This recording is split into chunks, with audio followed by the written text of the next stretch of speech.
It is The Radio Wammo Breakfast. Wine Vault Radio with Jason Bryant from winevaulttv.com. such a staller. I'm such a stall out.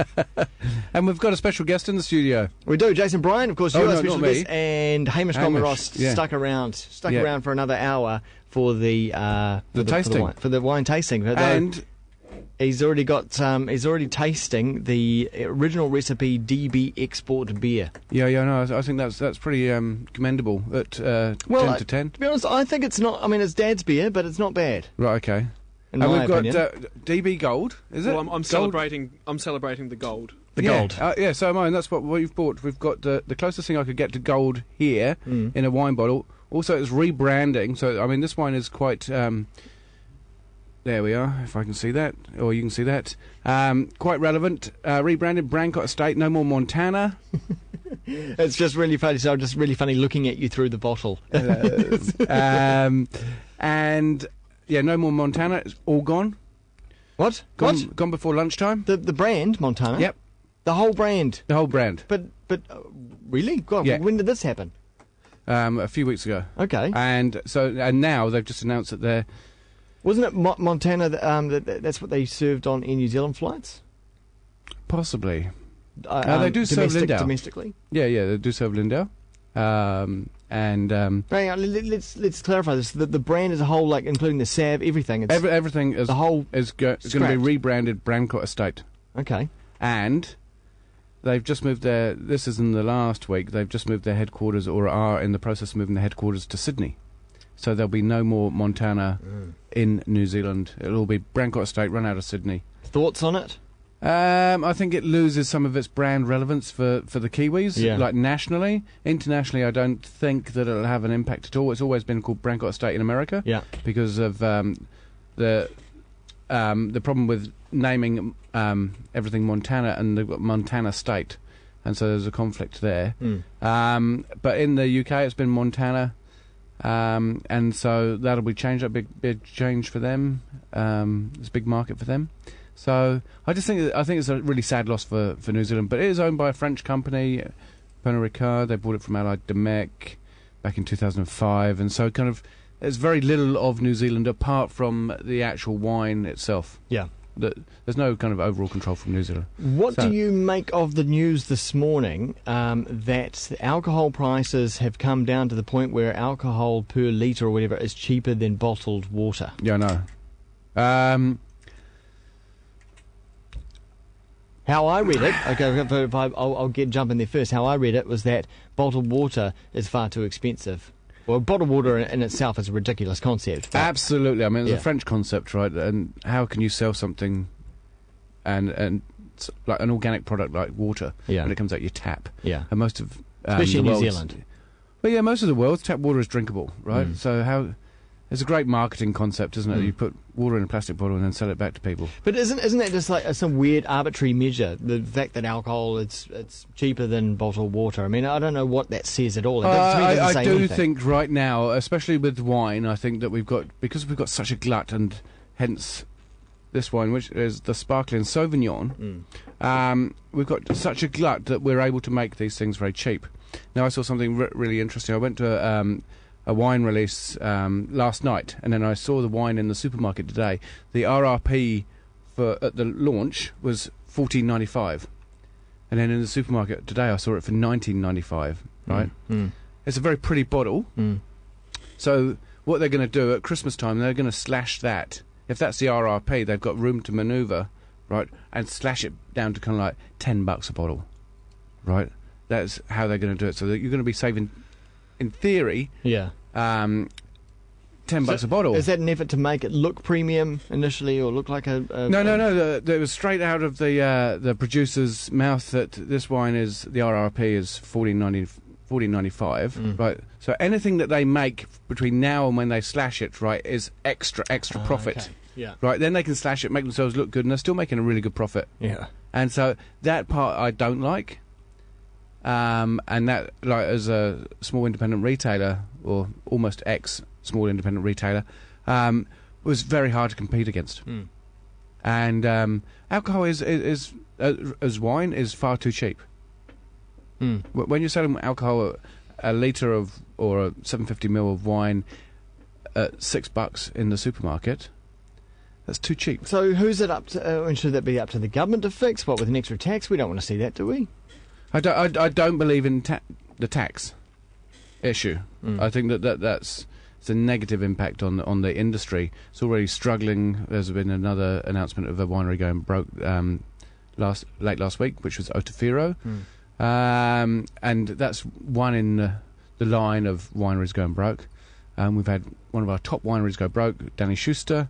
I think adding another level of tax plus the GST and everything like that, I think it'd be crippling for the industry. Apart from the likes of Montana or Brancott Estate and the big 5 players in New Zealand, what I think, if you have a minimum price, either the retailer or the wine producer gets a certain amount of money back on that bottle, makes more profit, keeps them afloat, especially in this economy. Okay, well let's give this one a spin. Especially on a Friday, 10 to 10. So it's got a nice. What price point is this, by the way? Oh my God! Is it ready to go? Is it? Uh oh. Careful the electronic equipment. Did you shake it up on the way here? No. Ah. What's that a sign of, Jason? Either they put too much CO2 in it. Yeah. Because it would be, rather than... Get the mic down on that.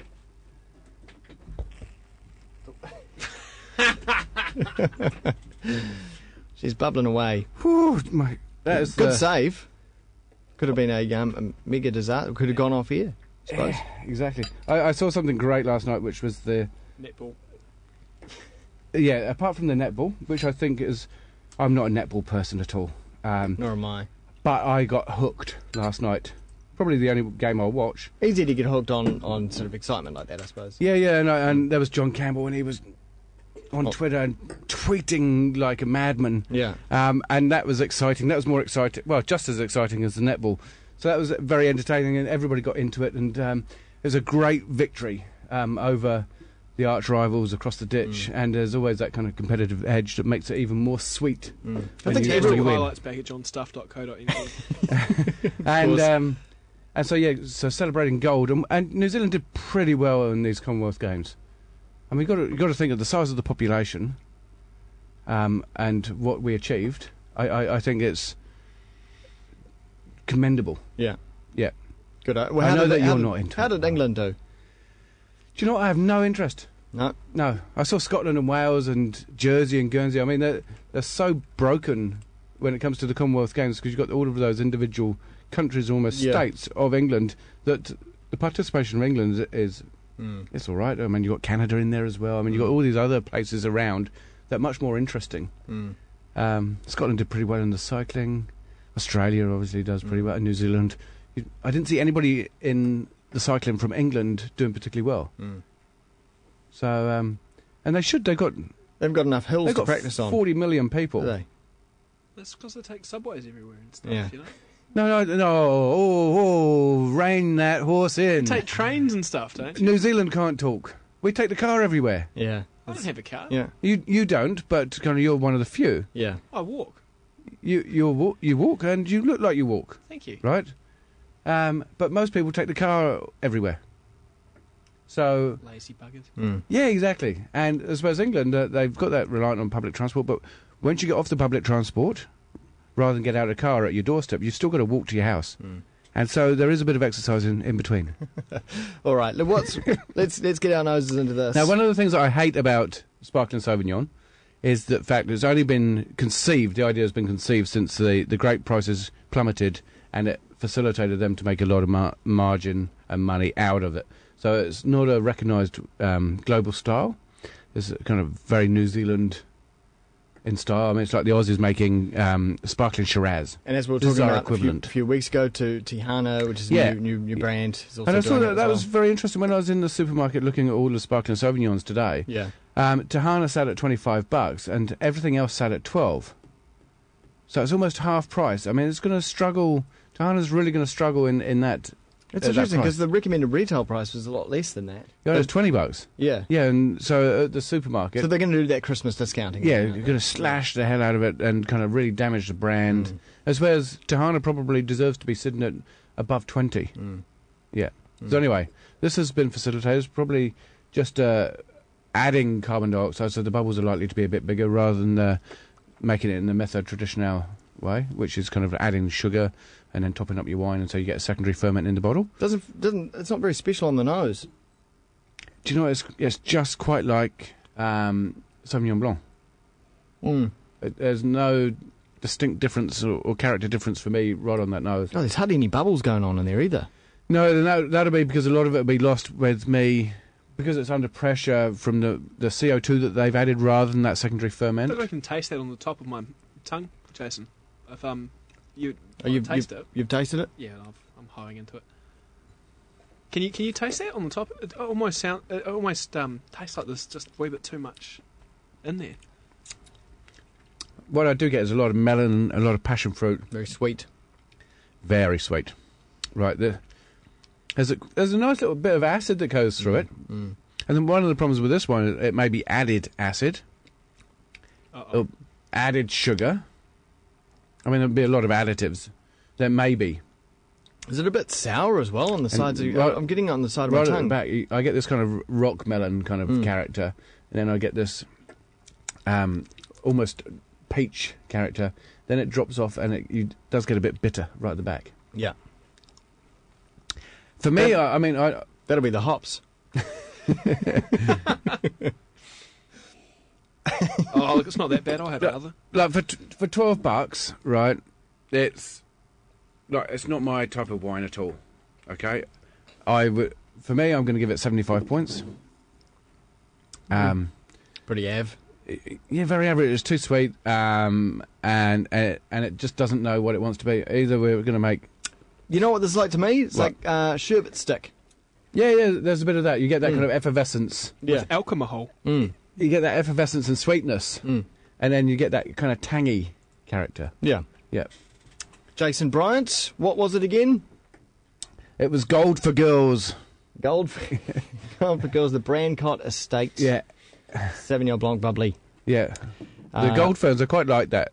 It was first mentioned on Twitter last night, and then all of a sudden I heard it on national radio today. So I mean, there's a big crossover between what we're seeing on Twitter nowadays and what's being reported, and all around the world. And I really like it. Like the BBC using Twitter and CNN and everybody, I really like that uptake because that's where I'm finding my news on Twitter and on Facebook and stuff like that. Anyway, enough of my babbling. People can find you on Twitter, Jason_Bryant. Yeah. People can find Hamish on Twitter as well. Can indeed, at HamishCR. And myself, Radio Wammo, on Twitter. Until next time, thanks very much, Jason. Pleasure. And Hamish, of course, as well. Yeah, and Hamish. Thanks to the booze. Yeah.